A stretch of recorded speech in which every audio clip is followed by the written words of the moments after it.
પણ એવું બધું સ્વામી કે સુરતમાં સાંજે નજરા નાખવા ન જાય તો ખાધેલું પડશે નહીં, એ ગુણાતીતાનંદ સ્વામી વાત કરેલી છે. એટલા માટે વાણીનો વિવેક પણ બહુ સમજવા જેવો છે. ઘણા બધા આખા બોલાવે, એ બોલીને બગાડે. એક વખતે એક ભાઈના ત્યાં મહેમાન ગયા અને દૂધ આપ્યું તો પછી કે પીવાનું તો ના મારે નથી પીતું, મને રુચિ નથી, મને પચે નથી. અરે પીલો ને એમાં હું આ મહેમાન તરીકે આવ્યા છે, હું બગડી જવાનું. કે ના હવે કે તમે પીલો ને, અમે સમજ્યું છું કે આ પ્રમાણે પાડાને પીવડાવી દેવાના હતા તો તમે આવી ગયા મારી નાખ્યા, ક્યાંથી પીલો પીવો. એટલે આવા બધા ભેગા થયા હોય એટલે આવું બધું થાય. એક વખતે આચાર્ય સ્વામી નવસારીમાં અને હું બે ગામમાં ગયેલા, હવે આ તો બધા બનેલા પ્રસંગ છે, નામ નથી થતો, અને ગામમાં ગયેલા અને હરિભક્તે અમને વાત કરી કે મારે ત્યાં એક મોટી સંસ્થાના કોઈક આવેલા અને પછી 2000 રૂપિયાની સેવાની વાત થતી હતી. અને એ વખતે કહું સારું આપીશું. ત્યાં તો પેલા આવેલું કહું હું સવારથી વડોદરાથી નીકળેલો અને અત્યાર સુધી કોઈ યજમાન મળ્યો નહોતો. આ તમે પહેરવેલા બોકડા મળી ગયા, આ પહેલો બોકડો અહીંયા આગળ મળી ગયો, આ પેલા 2000 પાછા લઈ લીધા, મને બોકડો પઠાવ્યા કે બોલીનો. એટલે બોલવામાં આવું બધું થાય છે. એટલા માટે પ્રિય વાક્ય પ્રદાન સર્વે તુષ્યંતિ જંતવ તસ્માત તદેવ વક્તવ્યમ વચને કા દારિદ્રતા. મીઠું બોલવાથી બધા રાજી થતા હોય તો પછી આમાં આપણે એ જ બોલવું. યોગીજી મહારાજ તમે જુઓ, વાણી અમૃતથી ભરી મધુસમી સંજીવની લોકમાં, મધુ જેવી વાણી એમની. પટાપાલી સાહેબ, ડ્રાઈવર સાહેબ દરેકને પ્રેમથી એ રીતે બોલાવે. જરા પણ કોઈને તોછાઈથી બોલાવવાની વાત એમને નહીં. એટલે પ્રિય વાક્ય હંમેશા બોલતા, એટલે આપણને એનો અનુભવ બધો થયેલો છે. એટલે આ રીતની સ્વામીની વાત છે. હવે આપણે જોઈએ કે આપણે કોઈ સ્વયંસેવકો હોય અને પછી બધા કોઈક મહેમાન આવ્યા અને પેલા બધા કથા વાર્તા સાંભળવા આવ્યા હોય અને બધા સાચવતા હોય અને કંઈક રસોડા ઉપર ઊભા હોય સ્વયંસેવક અને પેલો બિચારો કંઈક મોડો આવ્યો હોય, કથા પૂરી થઈ ગયો હોય અને પછી સીધો રસોડામાં જાય ને પછી અને પેલો બોલે ખાવા જ આવ્યા છો, કથા તો સવારે થઈ ગઈ, ક્યાં હતા એ વખતે. પેલો ભૂલમાં પછી મંદિરમાં પગ મૂકે નહીં એટલે એક બ્રહ્માંડ ભાગ્યાનું પાપ ભેગું કરી લે છે. એટલે એવું બધું હોય. ઘણાને બહુ જૂઠું બોલવાની પ્રકૃતિ હોય, પોતાનું જે કાર્ય સિદ્ધ કરવું એને વારે વાર કહેવાની પ્રકૃતિ હોય. એવી રીતે બધી પ્રકૃતિઓના તો પાર નથી. આમાં બધી આ તો સ્વભાવોની વાતો ચાલે છે. એટલે એ પ્રકારની આવી બધી પ્રકૃતિ બધી હોય છે, એને લઈને મુશ્કેલીઓ બધી ઊભી થઈ જતી હોય છે. હવે એક વખતે વ્યસન છોડવાની વાત સ્વામીએ કરેલી. ત્યાં સાંકરીની અંદર અમારા પેલા હતા લલ્લુભાઈ, જે આપણા સોમાભાઈના નોકર. હવે એને 80 વર્ષની ઉંમર થયેલી. વિડીયો બહુ પૂછતો હતો, મરવાની તૈયારીમાં જતો. સ્વામી કહ્યું લલ્લુ હવે છોડી દે. સ્વામી એ તો તત્વજ્ઞાની નીકળ્યો. સ્વામી 80 વર્ષ થયા, હવે છોડીને શું ફાયદો, પી લેવો તો પીલો મર્યો. પણ આવી પ્રકારની બધા જ્ઞાની હોય. અમેરિકામાં 1977માં સ્વામી ગયેલા, એક નાનું ભાઈ કરીને હતા, એમાં આપણા સંતો એમની પાછળ પડેલા કે તમે આ બીડી સિગરેટ છોડો.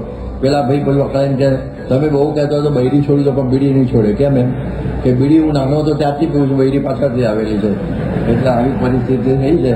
એટલે આવી બધી પ્રકૃતિની અંદર ઘણી બધી મુશ્કેલીઓ હોય છે. એટલે કહે છે કે પ્રકૃતિઓ કેવી હોય છે કે તુંડે મતિર ભિન્ના. જેટલા મનુષ્ય એટલી બધી પ્રકૃતિઓ હોય, દરેકના મગજના જુદા જુદા વિચારો. જેમ દરેકની ફિંગરપ્રિન્ટ સરખી આવતી નથી, એવી રીતે જેટલી વ્યક્તિ એટલી છાપો, એમ જેટલા માણસો એટલા એના વિચિત્ર બધા સ્વભાવો. એટલે મેન ઇઝ અ ટેમ્પરામેન્ટલ એનિમલ જેવું છે. એટલે કોકનો તુરો સ્વભાવ હોય, કોઈનો ખારો હોય, કોઈનો આકરો હોય, કોઈનો અકારો હોય. એવી રીતે જુદી જુદી પ્રકારના બધા સ્વભાવો મળે. કોઈ ચંચળ હોય તો કોઈ શાંત હોય, કોઈ માણસુડા હોય તો કોઈ અતળા જ હોય અને માણસો ગમે જ નહીં કીધી. કોઈ નિખાલસ હોય તો કોઈ મીઠા હોય, કોઈ સત્યવાદી હોય તો કોઈ જૂઠા બોલાવો, કોઈ ફૂલણસી હોય તો કોઈ અલગારી હોય. પછી કોઈને ગપ્પા મારવાની ટેવવાળા હોય તો કોઈ હરિગુણ ગાવાની ટેવવાળા હોય. એવી રીતની બધી જુદી જુદી પ્રકારના આ બધા સ્વભાવ હોય છે. એટલે એ બધી સ્વભાવનો મેળો થઈ ગયો હોય એ આપણને બધો બહુ દુઃખી કરતો હોય. યોગીજી મહારાજ વિવિધ પ્રકારની પ્રકૃતિવાળા માણસોની વાતા એક વખત અડવાળમાં કરેલી એમણે. એમાં કેટલાક તાળિયા હોય એ વાતમાં તાળી દે, કેટલાક ગાળિયા હોય ગાળી જુદા કરે, કેટલા લાળિયા હોય બીડીઓ પીવે, કાળિયા હોય રાતે 12 વાગે ખાતર પાડે, લબાડિયા હોય જેમાં ભૂવો ભરાડીને ભગત ત્રણે ભેગું હોય, ફૂલિયા હોય વામ કરું તેમ કરું, બળા થાકે પણ શેકરો પાપડ ભાંગતા ના હોય, ફટાકે હોય સારા કપડાં પહેરીને ફર્યા કરે, ચપાટિયા હોય એટલે સભામાં બેઠા હોય તો ચટપટી થયા કરે, હકડાના બેસે, ઘણા ઊંધિયા હોય ઊંધું મારે. આવી બાપાએ અઠવાડિયામાં 1959માં બધી જબરી વાતો એક મહારાજે કરેલી. એટલે એવી પ્રકારની જુદી જુદી પ્રકારની પ્રકૃતિ આ બધી હોય છે. એક વખત યોગીજી મહારાજને એક ભાઈએ સંતે કહ્યું, સ્વામી પેલો મને બહુ જેમ તેમ બોલે છે, તમે કોને મને જરા પેલું કે સારું કહી દઈશ. પછી બીજા દિવસ ઘણા આવ્યો, પેલો મને આવું કહ્યા કરે છે, તમે કોને એને આ કહી દઈશ. તો 2-3 થયું. એટલે સ્વામીએ કહ્યું, ગુરુ તમે સુધરી જાઓ, મારે કેટલાને કહેવા જવું બધું. એટલે આ ભલા તો જગ ભલા જેવું થાય. એટલે આવી પ્રકારની વાત છે. અવધનો રાજા હતો, જેમનો નવાબ વાજિદ અલી, અતિ રંગીલો સ્વભાવ. કોઈ એમને કહ્યું કે આપણા રાજ્યમાં મસ્જિદની જગ્યાએ મંદિર થવાનું છે. મસ્જિદની જગ્યાએ મંદિર બાંધવાની લોકો હિમાયત કરી રહ્યા છે, બાબરી મસ્જિદ વખતની.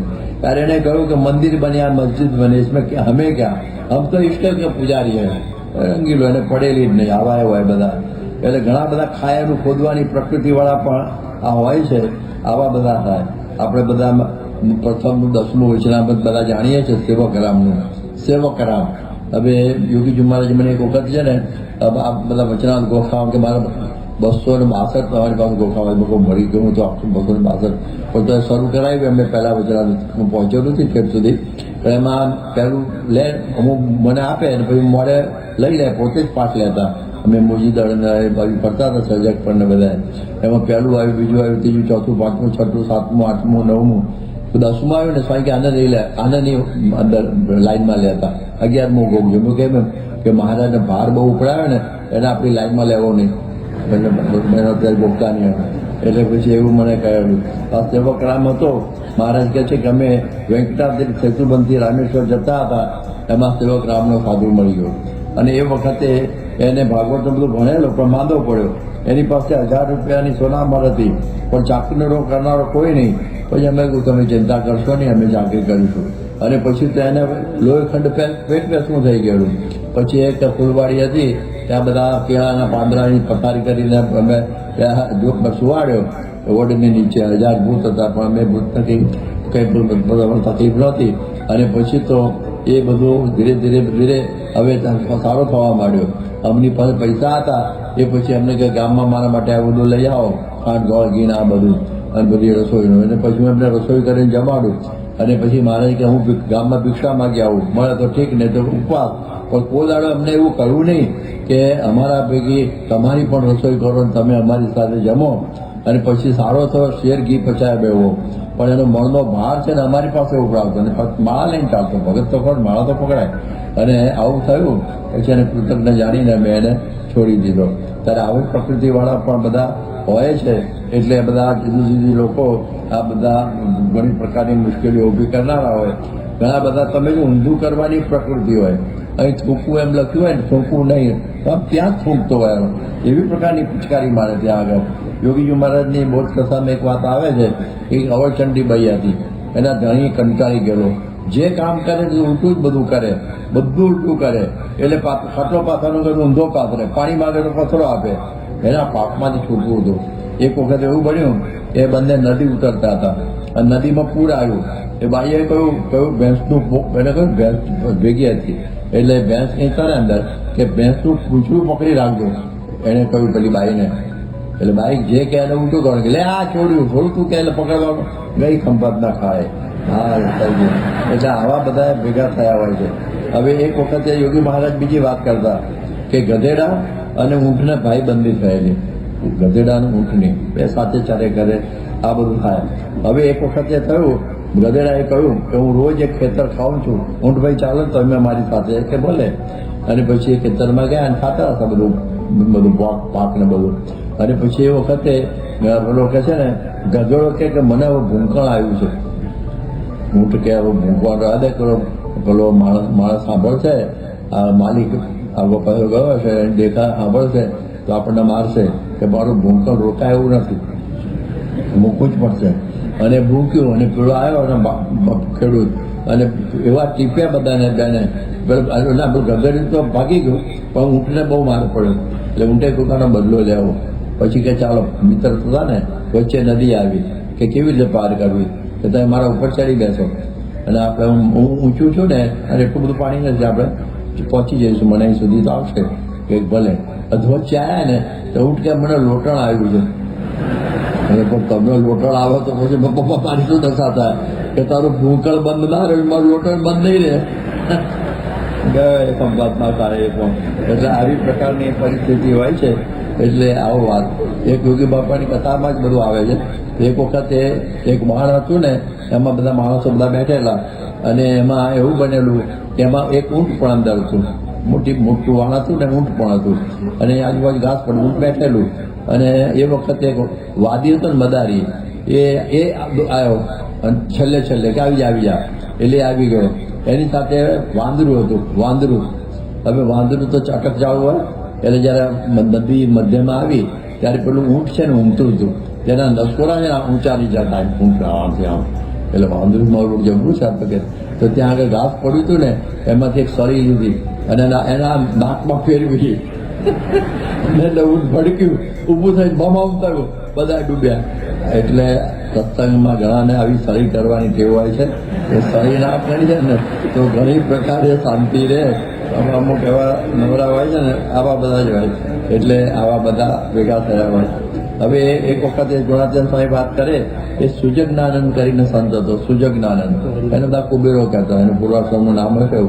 હવે સંડાસ જાય ને તો ખાડા ઉપર ના બેસે, બાજુઓ બેસે અને એને શિષ્યની કાબ અંદર નાખતું બહુ. અરે ભાઈ પહેલાથી આમ ખાડામાં હરખું બેહવું જોઈએ ને, તો જ વાંકો એવો. એટલે ઘણી વખતે આવા જુદા જુદા હોય છે. ત્યારે સ્વામીશ્રીએ દિલ્હીની અંદર 27/11/2005 રોજ સરસ વાત કરેલી કે દરેકના સ્વભાવ ઓળખી રાખીએ પછી વાંધો ના આવે. સ્વભાવ ઓળખી રાખવાનો કે આવો જ છે, આનો સ્વભાવ આવો છે એમ જાણીને મનમાંથી કાઢી રાખવું. પણ યાદ રાખીએ અને બીજાને કહીએ તો લાંબુ ચાલે, માટે મૌન રાખવું. કારેલા કડવા જ હોય અને ગોળ ગળ્યો જ હોય. માટે વ્યક્તિનો જે સ્વભાવ છે ને એ જાણી રાખ્યો હોય ને તો કોઈ પ્રકારનો ધોખો છે ને એ આપણને ન થાય. ઘણા બધાને સૂચન કર્યા કરે, પોતે અમલીકરણ ન કરી શકે પણ આ પ્રમાણે સૂચનો જ કર્યા કરે. આમ શું ચાલતી ફરતી સૂચન પેટી હોય એવા બધા. ઘણા બધા માટીના ઢેફા જેવા હોય, ઢેફું પાણીથી પલળે અને પેશાબથી પલળે. એટલે આવાની વિચારધારા સ્થિર ના હોય. મિર્જાપુરી લોટાની બેઠક જ ના હોય તો લડ્ડુ ક્યાં કરે એવી પ્રકારની પ્રકૃતિવાળા આમથી આમ પંગોળાએ કરતા હોય છે. એટલે આવું બધું આવે. ઘણી વખત મા બાપને એક વિચિત્ર સ્વભાવ હોય છે કે દીકરા પાસે પોતાનું ધાર્યું કરાવવાનું. હવે એની ઈચ્છા હોય કે મારે એન્જિનિયરિંગમાં જવું છે, પણ બાપો કે તું મેડિસિનમાં જ જા, પરાણે અને ધકેલે અને પછી પેલો બિચારો દુઃખી થઈ જાય. તો એવી પ્રકારની પરિસ્થિતિ આ બધી કેટલા બધા થાય છે. એટલે આવી વાત ઘણી વખતે વધુ પડતી બાળકોની કાળજી રાખવા જાય ને એમાંથી પણ મુશ્કેલી કે કઈ ટૂથપેસ્ટ વાપરવી, કેવા કપડાં પહેરવા, કયો સાબુ વાપરવો. એટલે છોકરાને જરાય સ્વતંત્રતા રાખે જ નહીં તો એ પણ પ્રકારે મુશ્કેલીઓ ઘરની અંદર ઊભી કરવાનું બને છે. કે વધુ પડતો છોડ છે ને એ કોવાટ મારે અને વધુ પડતો આ છોડને કડમાવી મારે. એટલે મા બાપની જે આવી અંતિમવાદી પ્રકૃતિ હોય એ છોકરાને ભીસાવી દે છે. એટલે આવી પ્રકારે બધું સમજવાનું છે. એક વખત એવો પ્રસંગ બન્યો કે એક પ્રસિદ્ધ દાર્શનિક આપણા સોક્રેટિસ પશ્ચિમના ફરતા એક ઘરમાં આવ્યા. એમને એક વૃદ્ધ વ્યક્તિની આ મુલાકાત થઈ. બંને એક સાથે હળીમળી ગયા. સોક્રેટિસે પેલા વૃદ્ધને પૂછ્યું કે આપનું જીવન ખૂબ આનંદથી વીત્યું છે પણ હાલમાં આપને કોઈ મુશ્કેલી પડે છે ખરી? ત્યારે પેલા વૃદ્ધે સોક્રેટિસને તરફ જોઈને હસાને કહ્યું, મારા પરિવારની જવાબદારી મેં આ પુત્રોને સોંપી દીધી એટલે નિશ્ચિંત છું. તેઓ જે કહે તેમ કરું છું. તેઓ જે ખાવા આપે તે ખાઈ લઉં છું. પૌત્ર પૌત્રીઓ સાથે હસુ રમું છું. સંતાનો ભૂલ કરે ત્યારે મૌન રહું છું. એમના કામમાં જરાય દખલ કરતો નથી.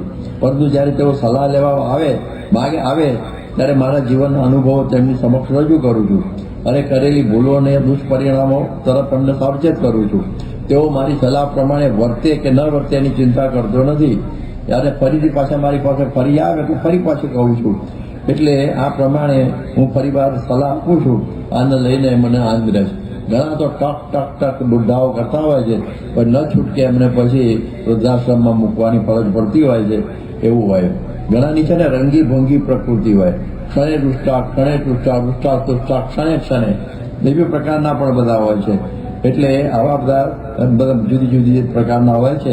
શ્રીજી મહારાજ કે મારી એવી પ્રકૃતિની ઘણા વખત સુધી આનો સ્વભાવ જોઉં પછી એમ થાય કે ભાઈ આ બરોબર છે કે નહીં એવું. પણ તરત જ એવા અભિપ્રાય લઈ લેવા એવું મારી પ્રકૃતિ મહારાજ કે નથી.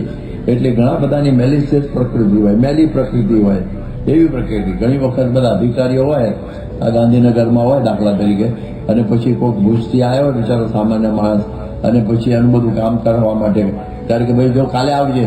એ સાહેબ અત્યારે બતાવવાનું છે, ભૂજથી આવું છું, રાતે ક્યાં રહું, ક્યાં ખાવું, ક્યાં કરું, હું કાલે પાછું હું કેવી રીતે આવું?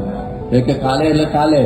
હવે આજે પતી શકતું હોય પણ વૃત્તિ જેવી પેલા ધક્કે ચડાવોને હેરાન કરો તેવી પ્રકૃતિવાળા લોકો પણ આવા બધા હોય છે. આપણે જોઈએ કે અમેરિકાની અંદર એવી પ્રકૃતિ છે, પેરેનોયા, એટલે એવરીબડી ઇઝ અગેન્સ્ટ મી, મારાથી બધા મારા વિરુદ્ધમાં છે, એવી પ્રકૃતિમાંથી લઘુતા ગ્રંથિ જન્મે છે અને એમાંથી મુશ્કેલીઓ ઊભી થાય. હવે જોઈએ ને વહેમની પ્રકૃતિ લોકોમાં બહુ હોય છે. વહેમ એટલે વહેમ છે ને આંતરરાષ્ટ્રીય પ્રકૃતિ છે વહેમની. ભારતમાં છે એવું નહીં, બધે જ દેશ પ્રદેશમાં જુદી જુદી પ્રકારના વહેમ હોય છે. અમેરિકામાં છે 13 નંબરનો વહેમ છે, બધાને પાક્કું ખબર હશે. અમેરિકામાં જાય 13 નંબર હોય જ નહીં, એપાર્ટમેન્ટ 12 ને સીધો 12 અને પછી 14, તો 13 નંબર વચ્ચે રાખે જ નહીં, કારણ કે એમાં જે રહે મળ્યો જ સમજે છે લોકો. એટલે આવું મોટું કહેવાય ને બુદ્ધિશાળી શહેર છે, બુદ્ધિશાળી પ્રજા છે, તો આવી વહેમેલી પ્રજા આજની તારીખે પણ છે. પછી આ તમે જુઓ એરલાઇન્સની અંદર 13 નંબરની સીટ જ જોવા ના મળે. જાપાનમાં 4 નંબરનો નંબર અપશુકનિયાળ ગણાય છે. આપણા ભારતમાં પહેલા વિધવા સ્વામી મળે તો અપશુકન કરતા હતા, પછી અમુક વારે મુસાફરી ન થાય, અમુક મકાનમાં ભૂત છે એટલે ન ખરીદાય, એવી બધી ઘણી પ્રકારની પરિસ્થિતિ કે ભાઈ આ બારણું છે બરોબર નથી, એટલે પેલા આવ્યા વાસ્તુવાળા એ પાછા ફેરવા આવે ને કેટલા પૈસા અંદર નાખી દેવાના થાય. એટલે વહેમનું કોઈ અવસર નથી હોતું, પરંતુ જેને ભગવાનનો દ્રઢ આશરો થયો છે એને કોઈ વહેમ નડતો નથી. એટલે મહારાજે આવા બધા અંધશ્રદ્ધા, વહેમ, વ્યસન વહેમ બધું છોડાવ્યા. એવી રીતે એમને આ પ્રકારે આ સમાજ ઉપર બહુ મોટો ઉપકાર કરેલો. ફ્રોઝન થોટ્સ નામના એક સામયિકમાં અધીર્યા પ્રકૃતિની એક વાત સમજાવી. અધીર્યા પ્રકૃતિ હોય ને, અધીર્યો હોય, એને આ પ્રમાણે એવું હોય, હવે લિફ્ટનું બટન આપણે દબાવ્યું બરોબર છે, હવે લિફ્ટ પાછી આવવાની જ છે ને, લિફ્ટ તો દબાવી એટલે આવવાની હોય, પણ ત્યાં આગળ ને ગાડી ખખડાવ્યા કરે, ઉપર નીચે જોયા કરે, આવી કે નહીં, આમ ફરી બટન દબાવે, એટલે આવવાની તો હતી લિફ્ટ, એ સ્ટ્રેસ આવી ગઈ, પણ સ્ટ્રેસફુલ સક્સેસ કહેવાય. સ્ટ્રેસફુલ એટલે કે આ રઘવાટ ભરી સફળતા હોય, અને બીજી શાંતિથી ઊભી રહે વ્યક્તિ કે આવી દબાવી એટલે એ લિફ્ટ આવવાની જ છે. પણ આવી પ્રકૃતિ બધી હોય એટલે ઘણી વખત આવું બધું થાય. હવે ઘણી વખત લિફ્ટ આગળ છે ને માણસો બહુ ધમાલ કરે, ઝઘડો કરે, હજી લિફ્ટ આવીને નામ નહીં પેલો એટલે એક મકાન માલિકે બહુ બધો ફ્લેટ આખો અંકુલનો માલિક એને બહુ સરસ કર્યું. એક પૂર્ણ કદનો અરીસો છે ને લિફ્ટ આગળ મૂકી દીધો, પૂર્ણ કદનો અરીસો, એટલે પછી જોયા જ કરે લોકો, ઝઘડવાનું બંધ થઈ જાય. એનું પોતાનું સ્વરૂપ જોયા ને એમાં આવું બધું થાય. એટલે આવી પરિસ્થિતિ પણ બધી હોય છે. આપણે યોગી બાપા પ્રમુખ સાહેબ કહેતા કે રાત્રે દૂધમાં મેળવા નાખ્યા પછી કલાકે આંગળી ફેરવીએ તો દહીં ના થાય, સંપોદા થઈ જાય. એટલે એમાં પણ જરા વિવેક જોઈએ. અને સ્વામી ઘણી વખત બોલે છે ને કે ભાઈ અમે આવ્યા સાધુ સભા અથવા હરિભક્ત થયા, ક્યારે અમારી બ્રાહ્મણી સ્થિતિ થશે, એકાંતિક ધર્મ ક્યારે સિદ્ધ થશે? અને સ્વામી કહેતા કે સુતારને લાકડું આપ્યું હોય એને મૂળ આવશે ત્યારે ગળી દેશે, પડ્યો રહે દરબારમાં, ધક્કા ધણી ના ખાય, કોઈ દે આવે લહેરમાં તો કામ તરત થઈ જાય. એટલે જરા શાંતિ રાખવાની. અધીર્યા પ્રકૃતિની બધું માથાઉટ છે અને એમાં હેરાનગતિનો પાર નથી. એટલે આ પ્રકારે ઉતાવળીનો અધીરાપણું આ યુગના બહુ મોટા પેલા રોગ છે. ગુણાતીતાનંદ સ્વામી વખતે પણ હવે પ્રસંગ બનેલો કે ચરોતરના 2 પટેલો ગુણાતીતાનંદ સ્વામીનો સત્સંગ કરવા માટે આવેલા, અને એવું એમને નક્કી હતું કે આપણને આત્મજ્ઞાન સ્વામી આપે છે, એનાથી બહુ શાંતિ થાય છે. એટલે આત્મજ્ઞાન લેવા માટે 2 જણા ચરોતરના પટેલ આવેલા. એમને તમાકુ રાખેલી અને દીકરાને કહેલું કે તમાકુના ભાવમાં કંઈ અનુભવ થાય તો અમને જણાવજો કાગળ લખીને, એટલે અમે આવીશું. કારણ કે તમને અનુભવ ઓછો હોય એટલે કેવી રીતે ગ્રાહકી સાથે વાત કરવી, બધું પટાવવું એ અમને ફાવે, એટલે અમને પત્ર લખજો, એટલે અમે આવી જઈશું, અમે આત્મજ્ઞાન લેવા જઈએ છીએ. એ કે ભલે. અને ત્યાં તો સ્વામી સાથે ત્યાં આવ્યા અને કથા વાર્તા રોજ સાંભળે, બધું થાય.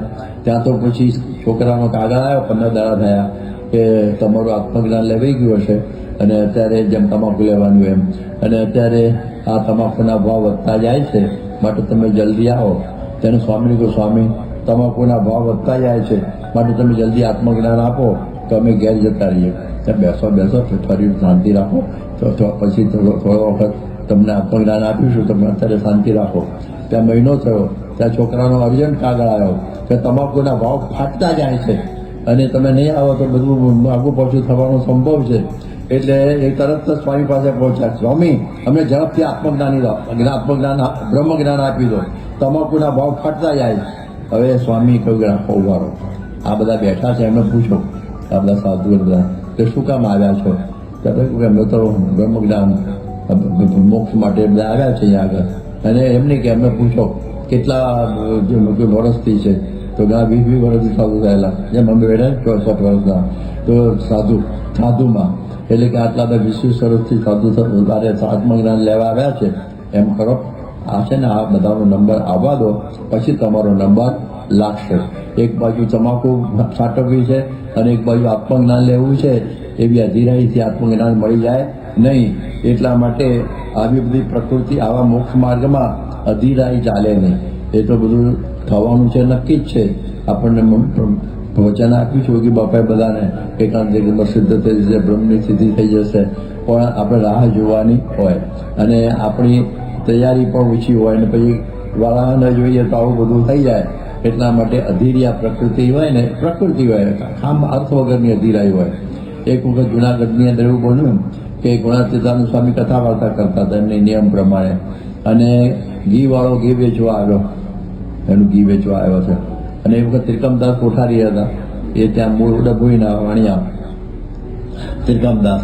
હવે એની સાથે એમની વાતચીત થતી હતી અને એ વખતે કહ્યું ભાઈ હવે ઘીનું કરવું હોય તો સ્વામીને પૂછવું તો પડે, ગુણાતીતાનંદ સ્વામીને આ પૂછવું પડે. એટલે પછી એની સ્વામી પાસે ગયા કે સ્વામી આ પેલો ઘી વાળો આવ્યો છે, સ્વામી કે કથા ચાલે છે ને, એ કથા પૂરી થાય ને પછી આપણે એટલું કરીએ. અને આ કોઠારીની અધીરાઈ બહુ હતી અને કંઈક સ્વામી હવે કથા તમે જો નહીં આપણે કરીએ ને ઘી વાળો વયો જશે, જતો રહેશે. હવે સ્વામી કે ભલે જવું હોય તો જતો રહે, પણ કથા પૂરી થયા પછી જ આપણે એનો સોદો કરવા આવીશું. પેલો પાછળ જ હતો ઘી વાળો, એ કોઠારીની પાછળ જ ઉભો હતો. આ સાંભળી ગયો. એને કહ્યું સ્વામી મારે કોઈ પ્રકારની ઉતાવળ નથી, મને તો શાંતિ છે અને આજે તમારી કથાઓનો લાભ મળે છે. આ તો તમારા કોઠારી અધીરિયા થઈ જાય છે, બાકી મારે તો એક સામટું ઘેર વેચાય તો મારે તો ફાયદો થઈ જાય. સ્વામી કહ્યું આવા હોય છે, આવી અધીરાઈ પ્રકૃતિ કથાની અંદર પણ વિક્ષેપ કરાવે એવી પ્રકારની પરિસ્થિતિ હોય છે. એટલે આવી અધીરાઈ વાળો સ્વભાવ પણ ઘણી વખતે હોય છે. વિખ્યાત રશિયન ચિંતક સોલ્જેનિત્સીન કહેતા કે આ સદીના 2 મોટા છે ને, એ 2 મોટા રોગ છે. એક ઉપર છલ્લી પ્રકૃતિ અને બીજું ઉતાવળિયાપણું.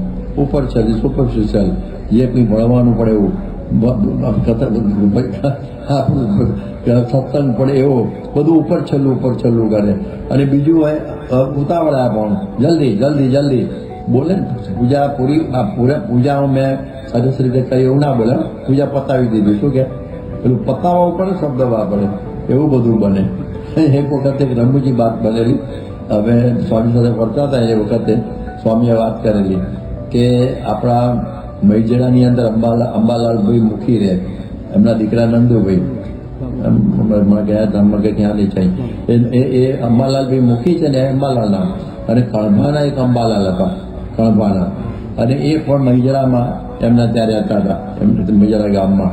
અને એ છે ને એ મૈજડાના જે કણભાના અંબાલાલભાઈ છે, આપણા પૂજ્ય આદર્શ જીવન સ્વામીને બધા એમના પૂર્વમાં બધા સગામાં થાય. એટલે એ ધામમાં ગયા અને પછી એક આગળ આવ્યો કે ભાઈ મૈજડામાં અંબાલાલભાઈ ધામમાં ગયા છે. તો અમારા સ્વામી કે ને હકાભાઈની ઉતાવળિયા પ્રકૃતિ, હકા બાપુની પ્રકૃતિ બહુ ઉતાવળિયાની. એટલે એવું સમજ્યા કે પેલા અંબાલાલ મુખી છે ને એ ધામમાં ગયા છે. એટલે એના પ્રમુખ સ્વામીને કહ્યું કે અંબાલાલ મુખી ધામમાં ગયા છે. સ્વામી કહે તો પછી આપણે પત્ર લખવો પડે ને અંબાલાલ મુખી. એટલે અંબાલાલ મુખીના દીકરા છે ને એની ઉપર પત્ર લખ્યો નંદુભાઈ ઉપર કે ભાઈ અંબાલાલભાઈ તમારા પિતાશ્રી ધામમાં પધાર્યા છે, એ તો અક્ષરધામમાં જ બિરાજમાન થઈ ગયા છે, મારે શોક કરવાનો કંઈ હોય જ નહીં. શ્રીજી મારે ગમ્યું ખરું. એટલે આ કાગળ સીધો અંબાલાલના હાથમાં જ આવ્યો. એ તો ક્યારે જ હતા અંબાલાલે આ કાગળ મઢાયો, બે બાજુ અકાબીએ થોડું કર્યું ને, પ્રમુખ સ્વામી આખો લખેલો, અને બે બાજુ મઢાયો અને ઘરમાં લટકાયો. અમે પધરામી ગયેલા ત્યાં શું કહેવાય ચોખાનો દાગરનો ધર્માવ ગળાવા. મારે કે હવે કોઈ ચિંતા નહીં કે શું આ વિઝા આમાં ચોખ્ખું લખ્યું છે કે તમારા પિતા અક્ષરધામમાં ગયા છે, આ રાખી મૂક્યો છે કાગળ, આ મારો મરવાનું થાય સીધો આ ધરવાનું, એટલે મને કોઈ અક્ષરધામ સુધી રોકી શકે નહીં. સ્વામી આપણે ભારે છે, મારા હાથમાં જ લખેલો કાગળ છે અને મને બતાવે છે, ઘરમાં હજી લગ્ન છે. હવે તો ધામમાં ગયા, પણ આજે આવી ઉતાવળી આ પ્રકૃતિની અંદર આવા બધા પ્રસંગો બધા બની જતા હોય છે, એટલે એવું બધું થાય. નકામી પછી ને નકામી ઉતાળ કરવામાં પડાપડી બહુ હોય. આપણે છે ને સભામાં એક રાહેરાત કરવી પડે, કોઈએ ઊભા થવું નહીં, લાઈનમાં આવવું, સ્વામી જ્યાં સુધી ઉતારે પહોંચે નહીં ત્યાં સુધી કોઈ ઉતાવળ કરવી નહીં, આવું બધું કરવું હોય. હવે એક વખત સાંકરીમાં હતા અને પેલા ઉર્દુ શકે આવી જાહેરાત કરી કે ભાઈ સ્વામી જ્યારે અહીંથી નીકળી જાય બહાર પહોંચી જાય ત્યાં ઉતારે ત્યાં સુધી કોઈ ઊભું થવું નહીં. એમાં એક વ્યક્તિ ઊભી થઈ, સત હતા, હું નામ નથી થતો, અને એ ઊભા થયા અને સ્વામીએ કહ્યું કેમ ઊભો થયો, કેમ ઊભો થયો? આમ જાહેરાત થઈ, એને એક જ અક્ષર એક જ શબ્દમાં જવાબ આપ્યો, સ્વભાવ. સ્વામી હસી પડે, આનો માનો શું કહેવું આપણે? એટલે સરસ જવાબ આવ્યો, સ્વભાવ. એટલે આપણો સ્વભાવ જ હોય છે, ઉતાવળ એવી રીતે. ઘણા લોકો છે ને વર્કાહોલિક હોય, એટલે કામમાં વયા કરે. એટલે ગુણાતીતાન સ્વામી કે એવું ના કરું, ભજન કરતા કરતા ક્રિયા કરવી. એટલા માટે સ્વામી તો ઘણી વખતે મંદિરની પેલું બધું હોય ને સેવા, એ કથા પછી કહેતા, કથા પછી બધાને વારા કે જો કથાને પહેલા કહ્યું હોય ને તો બે પ્રકાર પડે કે સંકલ્પો થયા કરે, કથામાં ધ્યાન ના આવે, હવે મારે મને આ સોંપી છે રસોડાની જબરદસ્ત, હવે ત્યાં જઈશું આમ કરીશું. અને ઘણા બીજો પ્રકાર એવો હોય ને કથા મૂકીને ક્રિયામાં જ જતો રહે, પતાવી દઉં કે પછી મારે પૂરી થઈ જાય સુઈ જવું. તેવી પ્રકારના આવા બધા હોય છે. એટલે આવા પ્રકારના માણસો બધું જોવું જોઈએ. એટલે આ પ્રમાણે કહે છે કે ઘણા બધા હાઈપર ટેન્શનમાં જીવતા હોય છે અને ઘણા બધા વધુ સંવેદનશીલ હોય છે. પણ સ્વામી કહેતા કે મહારાજના માથે મૂકો, જે ભગવાન કરતા હશે એ સારું કરતા હશે એમ સમજીને આપણે ટેન્શન ફ્રી રહેવું. ઘણાની પ્રકૃતિ છે ને મારી પણ એમાં આવે જ છે એવી કે ટેન્શન વાળી પ્રકૃતિ હોય કે એને કંઈ ને કંઈ કોઈને નાખી દેવા જેવી બાબતનું ટેન્શન રહેતું હોય. સામાન્ય ધોબીના ઘેરથી કપડાં લાવવાના છે ને એનું ટેન્શન હોય એને, એટલે ઠાવ ટેન્શન વાળી વ્યક્તિ હોય અને અનેક પ્રકારના ટેન્શનમાં પડતો હોય, એટલે એવું બધું બને. એટલે સ્વામી કહે છે બધું મહારાજના માથે મૂકો. આખો દિવસ આપણે જે કંઈક પ્રશ્ન હોય એને ઉકેલવા માટે પ્રયત્ન કરો અને રાત્રે મહારાજના માથે મૂકીને પછી ભૂઈ જવું, એટલે રાતે ઊંઘે નહીં આવે, હેરાન થઈ જશો ટેન્શનમાં ગોળીઓ ખાશો ને તો ઊંઘ નહીં આવે. એટલે ટેન્શન ફ્રી થવાની વાત કરતા. એના માટે આપણને એક પ્રસંગ ખ્યાલ છે કે જ્યારે શ્રીજી મહારાજ લોજની અંદર આવેલા અને એ વખતે બાજુમાં શીલ ગામ છે અને એમાં બધા ચીભડા હતા ને એ લાવવાના હતા. એક દેવો ભગત હતા, વાણિયા હતા, દેવા ભગત. એને કહ્યું કે આ નીલકંઠ વળીને કે તમે જઈને ચીભડા બધા લઈ આવો. હવે ત્યાં ગયા ત્યાં તો 18 મણ હતા બધા ચીભડા. કે ગાડું વાળું લાયા નથી કે ના કંઈ જરૂર નહીં. નીલકંઠ વણી ગયા તમે એક મોટો ઘાસો કરો 16 મણનો અને મારા માથે મૂકી દેજો. અરે કે શું પણ હું કહું છું ને મૂકજો. તે બધો ઘાસો આવ્યો ને એમાં 1.5 મણ જેટલું વધ્યા ચીબડા, એની નાની ઘાસરી કરી. એટલે હવે બધા 5-10 જણા ભેગા થઈ નીલકંઠ વણે બેસી ગયા ઉપર ઘાસડો ચડાવી દીધો અને પેલા દીવા ભગત ઉપર 1.5 મણની ઘાસરી ચડાવી, આ 16 મણનો, આ 1.5 મણની, અને ચાલ્યા. દેવો ભગત છે ને હોશિયાર હતો, તે જુએ કે નીલકંઠ વણી હાથમાં માળા લઈને ચાલે છે અને ઘાસડો છે ને એક હાથ ઉપર ચાલે છે. મહારાજને માથા ઉપર તો નથી પણ એક હાથ ઉપર ચાલે છે અને મારે સાથે ચાલે છે ઘાસડો. અને મારે તો આ 1.5 મણમાં તો મારે તો ડોકી બેસી ગઈ. એટલે ગામ નીકળતા એક મોટો ઓટલો આવ્યો કે નીલકંઠ શું છે કે ઉભારો. એ ઓટલા ઉપર ચડી ગયો અને પેલો 1.5 મણનો હતો ને એ નીલકંઠના હો ઉપર મૂકી દીધો અને એ માળા લઈ ચાલવા મંડી પડ્યો. એટલે આપણે આટલું સમજવાનું છે કે અનંત બ્રહ્માંડનો ભાર મહારાજ સ્વામી મહંત સ્વામી ઉપાડીને ફરે છે. આપણે 1.5 મણ લઈને ફરવાની જરૂર નથી. એના માથે મૂકી દો, બહાર લાગશે નહીં અને શાંતિથી માળા ફેરવતા જશો. આટલું સમજવાનું છે. એટલે કે જબ સौंप दिया है जीवन का सब भार तुम्हारे माथों में, એના હાથોના બદલે માથે. એટલે ભગવાનના માથે આ ભાર મૂકી દઈએ ને તો આપણને કોઈ પ્રશ્ન ઉપસ્થિત થાય નહીં. વધુ પડતી ગણી છે ને સેન્સિટિવ વ્યક્તિ છે ને એને બહુ તકલીફ થાય. એ આપઘાત પણ કરી લે. સાને ગુરુજી મહારાષ્ટ્રના બહુ મોટા સાહિત્યકાર શ્યામચીઆઈ નામની એક નવલકથા એમની બહુ પ્રસિદ્ધ હતી. તો એ છે ને એમ થયું કે આટલી બધી મેં સમાજ માટે બધી પ્રવૃત્તિ કરી સુધારવા માટે, અને સમાજ સુધર્યો નહીં, બસ એમાં ને એમાં આપઘાત કરી નાખ્યો. એમને જાણીતી વાત છે, કહેવામાં નથી. તો આવું બધું વધારે પડતા સેન્સિટિવ થવામાં આ પરિસ્થિતિ થવાનો પણ પ્રસંગ થાય. આ પ્રમુખ સ્વામી આટલું બધું કહે છે. હવે બધા કંઈ સુધરી જાય એવું બનતું નથી. ઘણા બધાને વાતો કરે, 100માંથી એક જ કંઈ લાગી કે ના લાગી, પણ કોઈ દિવસે એમને નિરાશા થઈ નથી કે ભાઈ જીવ તો એવા જ હોય. એવી પ્રકારની વાત બને છે.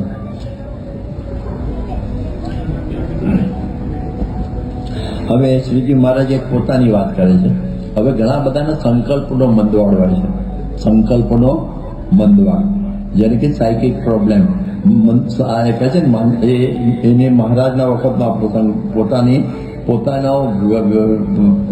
પોતાનો મીટ લઈ અને આપણને સમજાવે છે. આપણે બધાને ખબર છે કે વિક્રમ સંવત 1878ની ફાગણ સુદ તેજના દિવસે શ્રીજી મહારાજે આ અમદાવાદની અંદર નરનારાયણ દેવની પ્રતિષ્ઠા કરી. અને પછી 2-3 દિવસમાં બીજે જ દિવસે 84 કરવાની સંકલ્પ કર્યો. અને બહુ લાંબી કથા છે, પણ ન થઈ શકે એવી પ્રકારે આવું કાર્ય એમને સંપન્ન કર્યું. અને કાંકરિયા ઉપર જબરજસ્ત 84 થઈ. આ મહારાજનું મોટામાં મોટું ઐશ્વર્ય. શ્રીજી મહારાજના 2-3 ઐશ્વર્યો ગણાય છે. એમાંનું એક આ કે એક જ દિવસના વચ્ચે ગાળાની અંદર, એ તો બહુ લાંબો વિષય છે, એટલો નથી કરતો બધું, કે એમણે આખા બધા આજુબાજુના બધા ગામોના બ્રાહ્મણોની 84 સંપન્ન કરી અને જય જયકાર કરી દીધો. પછી બીજી મહારાજે કહે છે ને જુનાગઢમાં મંદિર કર્યું, એ પણ એમનું એક ઐશ્વર્ય. અને ત્રીજું વડોદરાની અંદર પેલા દિવાનના આટલા વિરોધની સાથે પણ મહારાજે ત્યાં પધરામણી કરેલી, એ બધા એમના એક ઐશ્વર્યો ગણાય છે. એટલે આ એક પણ ઐશ્વર્ય થયેલું. અને એ વખતે આ પ્રમાણે પ્રતિષ્ઠા થઈને બહુ જબરજસ્ત થયું. કાંકરિયા ઉપર તો માણસ માય નહીં, અને બ્રાહ્મણો બધું આ ધમધમાટ બધું ચાલે 84નું આ બધું. અને પછી આમાં વાત કરે છે મધ્યના 22માં કે અમે અમદાવાદમાં શ્રી નરનારાયણ દેવની પ્રતિષ્ઠા કરવા ગયા હતા, ત્યારે હજારો માણસોનો મેળો ભરાયો હતો. પણ જ્યારે નરનારાયણ દેવની પ્રતિષ્ઠા થઈ રહી અને અમદાવાદના બ્રાહ્મણો 84 જમી રહ્યા, પછી અમે સાબદા થઈને ચાલી નીકળ્યા. અંતે જતલપુરમાં જઈને રાત રહ્યા. અને પછી ત્યાં જઈને એવો વિચાર કરવા માંડ્યો કે જેટલા માણસ દેખ્યા છે અને જેટલી પ્રવૃત્તિ દેખી છે તે ટાળી નાખવી. પછી તેને વિચારવાને અત્યારે રજામાંથી દુઃખ થયું, શરીરે માંદા થઈ ગયા. પછી ધોળકે જઈને રાત રહ્યા અને ત્યાંથી એ વિચારમાં ગામ કોઠને ગણેશ ધોળકાની રાણામાં જઈને રાત રહ્યા. એ વિચાર એવો કરવા માંડ્યો કે દેહની સ્મૃતિ ન રહી, અને વિચારતા વિચારતા સર્વ પ્રવૃત્તિને વિચારી મેલી. એવી રીતે કે કાંકરીએ તળાવે ઉતર્યા નહોતા અને મેળો પણ ભરાયો નહોતો. આ કહેવત બની ગઈ છે અત્યારે ગુજરાતમાં કે શ્રીજી મહારાજના કાંકરી મેં પ્રવૃત્તિ અને પ્રવૃત્તિનો ફેર આપણને બધાને ચડે. કે લગ્નનો ઘરમાં પ્રસંગ હોય અથવા બીજા કંઈ સારા મોટા પ્રસંગો બધા હોય, ત્યારે એનો ફેર ચડી જાય અને ઉતરવો બહુ મુશ્કેલ થઈ જાય, અતિ કઠણ પડી જાય છે. મહારાજ આપણી વાત એ પોતા ઉપર લઈને આપણને સમજાવે છે કે અમે આટલી બધી પ્રવૃત્તિ અમદાવાદમાં કરી, આ બધી પ્રતિષ્ઠાની કાંકરિયા પર બધાને જમાડ્યા ના થાય, તે પ્રવૃત્તિનો ફેર ચડી ગયો અને સંકલ્પ થવા માંડ્યા. અને સંકલ્પનો મંદવાડો તો એ થઈ ગયો. અને પછી તો વિચાર કરી દીધો તો કાંકરીએ ગયા નહોતા અને મેળો ભરાયો નહોતો. એવી રીતે સર્વે ઘાટ ટાળી નાખ્યા અને લૌકિક ઘાટ મટી ગયા અને અંતરદ્રષ્ટિ રહેવા મળી. અહીં શ્રીજી મહારાજ નરનાટ્ય દ્વારા આપણને પ્રવૃત્તિ કેવી રીતે કરવી અને પ્રકૃતિ કેવી રાખવી એનું આ માર્ગદર્શન આપે છે. અહીં અમદાવાદની અંદર પ્રમુખ સ્વામી વધારેલા 8/12/1990 રોજ, ત્યારે સ્વામી કુક અમદાવાદના આ પ્રસંગ દ્વારા, જેમાં ઉપર વર્ણ્યો નવે, મહારાજે બ્રહ્માંડના બધા જીવોને સુખ્યા થવાનો વિચાર આપ્યો છે, તેથી સુખ શાંતિ રહે અને કામમાં સફળતા રહે. આટલું મોટો પ્રવૃત્તિ હોય તરત જ એને વિચારી મૂકવી બહુ અઘરી છે. આપણે પણ જોયું છે કે આપણા મોટા મોટા સમયાઓ થાય તરત જ સ્વામી ત્યાંથી સાંજે જ નીકળી જાય. અને એક વખત મને યાદ છે કે અમદાવાદનો સંમેળો થયેલો શ્રીજી મહારાજની શતાબ્દીનો. સ્વામી તરત જ નીકળે રસલાલી પહોંચી ગયા, પછી ત્યાંથી વિચરણમાં આગળ નીકળી ગયા. એ જાણે કંઈ થયું જ નથી. કાંકરે ગયા નહોતો, મેળો ભરાયો નહોતો. સ્વામીની જન્મ જ્યારે તુલા થયેલી સુવર્ણની આપણા 1985ની અંદર લંડનની અંદર ક્વીન્સ પાર્ક રેન્જર સ્ટેડિયમની અંદર 20,000 માણસો ભેગા થયેલા. અને વરસાદ બધે પડે, વરસાદ પડે ને એવું પાછું ઈશ્વરીય દેખાયેલું. અને બધા શું કહેવાય મહાત્માઓ પણ હતા, મોટા મિનિસ્ટરો હતા, રોડ બોયસન એવા બધા, અને બધા ઘણા બધા વિદ્વાનો બધા ભેગા થયેલા. અને ડંકો વાગી ગયેલો. અદ્ભુત આપણે જોઈએ ને એ જે શાસ્ત્રી મહારાજના જન્મ સુવર્ણ તુલા થયેલી એના પછી 36 વર્ષે પહેલી વખત આ થતી હતી સંપ્રદાયમાં. બધાનો ઉત્સાહનો પાર નહીં, આટલું બધું થયેલું. અને જ્યારે પૂર્ણ થયું, હજી અમને તો હજી એનો કેપ ઉતર્યો નથી. આજે ચડી ગયેલો, અમારી કંઈ તુલા બોલા કંઈ થઈ નહોતી, સ્વામીની થયેલી. તો આપણે ઉપસ્થિત હતા એનો કેપ છે, આપણે ત્યાં હાજર હતા. અને સ્વામી જેવા મોટરમાં બેઠા, અમે સાથે જ હતા. તરત જ દેશથી આવેલા ટપાલો છે ને એ બધી વાંચવા માંડી પડ્યા. એટલે એ ટપાલો વાંચવા પડી ગયા. જાણે કંઈક થયું જ નથી કે આટલો મોટો સમય થયો, આ થઈ ગયો, તદ્દન એક સેકન્ડમાં ભૂલી ગયા. આ બહુ અઘરું છે, ત્યારે આ આપણને ફેર ન ચડે એવી પ્રકારની આ પ્રકૃતિ અહીંયા આગળને બતાવી. હવે એની બીજી બધી વાતો હવે આપણે આગળ ચલાવીશું. હવે આગળના કાર્યક્રમમાં આપણે જોડાઈશું. સ્વામિનારાયણ ભગવાનની જય.